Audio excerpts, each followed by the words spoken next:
नमस्कार दोस्तों, स्वागत है आपका स्टडी विद आशीष में। तो आज है 24 अक्टूबर और 24 अक्टूबर को हम प्रतिवर्ष संयुक्त राष्ट्र दिवस मनाते हैं। तो आइए इसके बारे में थोड़ा ब्रीफ जानकारी लेते हैं।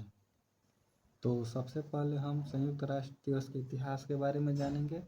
तो प्रतिवर्ष 24 अक्टूबर को संयुक्त राष्ट्र दिवस मनाया जाता है। यह 1945 में संयुक्त राष्ट्र की स्थापना की स्मृति में मनाया जाता है, जिसमें विश्व शांति, सुरक्षा और मानवाधिकार को बढ़ावा देने के में महत्वपूर्ण भूमिका निभाई है। उत्पत्ति के बारे में थोड़ा जानेंगे। तो संयुक्त राष्ट्र की उत्पत्ति द्वितीय विश्व युद्ध के बाद हुई थी, जो इस तरह आपदा द्वितीय विश्व युद्ध जैसी आपदा को दोबारा होने से रोकने के लिए दृढ़ संकल्प का प्रमाण था। संयुक्त राष्ट्र के चार्टर पर 50 राष्ट्रों ने हस्ताक्षर किए थे, जिसमें भारत भी एक था।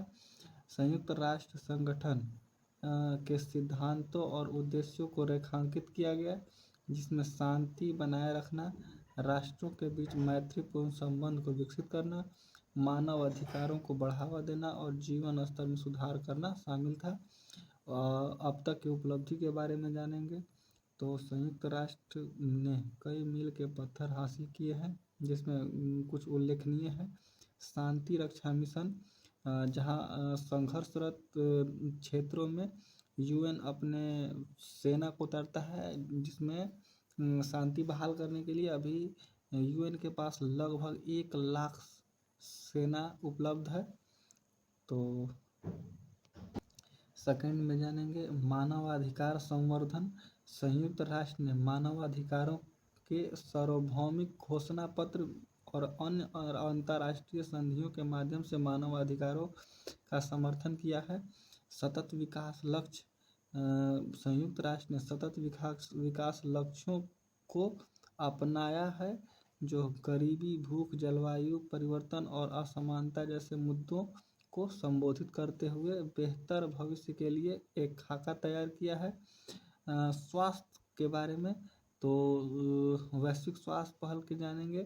तो संयुक्त राष्ट्र ने HIV, एड्स और कोविड-19 जैसे वैश्विक स्वास्थ्य संकटों का मुकाबला करने में महत्वपूर्ण भूमिका निभाई है।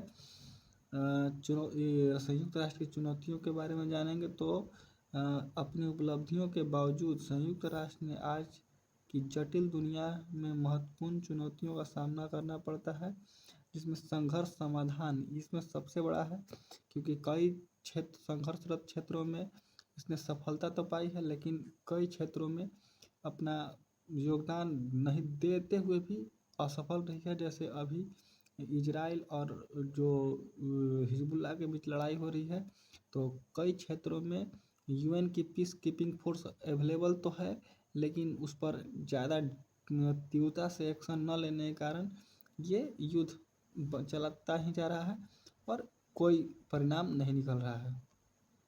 जलवायु परिवर्तन की बात करें तो जलवायु परिवर्तन का समाधान करने के लिए तत्काल और समन्वित अंतर्राष्ट्रीय कार्रवाई की आवश्यकता थी, लेकिन कोई हो नहीं पा रही है। हर साल कॉप का बैठक तो होती है, बट कुछ निष्कर्ष नहीं निकल पाता है। मानवीय संकट, संयुक्त राष्ट्र को प्राकृतिक आपदाओं और विस्थापन जैसे मानवीय संकट का प्रभावी ढंग से जवाब देने के लिए जारी रखना चाहिए। हम लोग इसमें किस प्रकार की भागीदारी दे सकते हैं। व्यक्ति की भूमिका की बात करें तो संयुक्त राष्ट्र एक शक्तिशाली संस्था है। इसकी सफलता अंततः व्यक्तियों और सामूहिक प्रयासों पर निर्भर करती है। संयुक्त राष्ट्र के मिशन में योगदान कर सकते हैं हम। संयुक्त राष्ट्र के पहलों का समर्थन करना, हम संयुक्त राष्ट्र की एजेंसियों को दान कर सकते हैं और उनके कार्यक्रमों में भाग ले सकते हैं। शांति और मानवाधिकारों के लिए वकालत करना, हम वैश्विक मुद्दों के बारे में जागरूकता बढ़ा सकते हैं और सकारात्मक परिवर्तन की वकालत कर सकते हैं।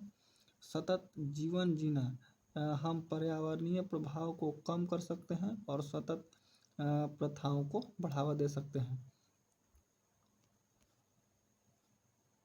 तो आशा करता हूँ आपको यह जानकारी अच्छी लगी होगी तो कृपया वीडियो को लाइक करें, चैनल को सब्सक्राइब करें और अच्छा लगा तो अपने दोस्तों को भी शेयर कर सकते हैं। धन्यवाद।